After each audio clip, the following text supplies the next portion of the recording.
এখন অনলাইনের মাধ্যমে আপনার মোবাইলের সাহায্যেই আপনি নিজেই character certificate, income, residential, distance, caste certificate, same person এবং আনমেরিড সার্টিফিকেট আপনি সহজেই আবেদন করতে পারবেন। এর জন্য আপনি যে কোনো ব্রাউজারে সার্চ করে নেবেন wbpms.in। এরপর আপনি সার্চ করে নেওয়ার পর যে সিটিজেন কর্নার ওয়েবসাইট আপনি দেখতে পাচ্ছেন, যেটা হচ্ছে wbpms ওয়েবসাইটে ভিজিট করে নেওয়ার পর আপনি নিচের দিকে স্ক্রল করে আসবেন এবং এইখানে আপনি দেখতে পাবেন একটি নিচের দিকে আসবেন বক্স। তো আপনি নিচের দিকে বক্সের টিক দিয়ে নেওয়ার পর প্রসিড অপশনে ক্লিক করে নেবেন।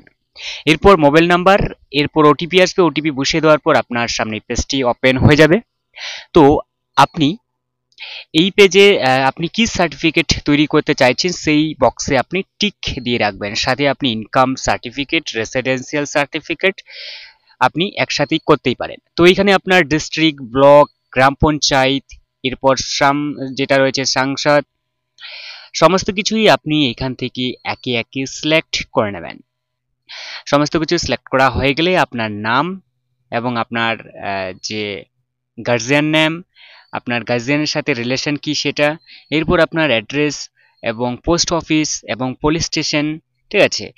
আহ, সমস্ত কিছু আপনি এখান থেকে টাইপ করে নেবেন। এরপর পিনকোড, ডেট অফ বার্থ এবং সমস্ত কিছু দেওয়া হয়ে গেলে এইখানে মোস্ট ইম্পর্টেন্ট যেটা হচ্ছে ডকুমেন্টস, আপনাকে সেই ডকুমেন্টস আপলোড করতে হবে।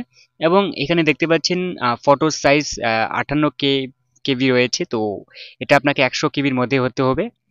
তো আপনি আপনার ফটোগ্রাফ আপলোড করে নেওয়ার পর আপনি এখান থেকে সহজেই কিন্তু আবেদন করে নিয়েছেন, মানে করতে পারবেন। সাবমিট করে নিলেই এটা আপনার আবেদন প্রক্রিয়া আহ, হয়ে যাবে। তো এরপর এটার জন্য আপনাকে কিছুদিন সময় দিতে হবে, যার মাধ্যমে আপনি সহজেই আপনার যে ক্যারেক্টার সার্টিফিকেট বা ইনকাম বা রেসিডেন্সিয়াল সার্টিফিকেটটি আপনি সহজেই ডাউনলোড করে নিতে পারবেন এখান থেকে। তো এই ছিল আজকে ছোট্ট একটা ভিডিও। দেখা হচ্ছে পরবর্তী নতুন একটা ভিডিওতে। ভালো থাকবেন, সুস্থ থাকবেন, বাই বাই।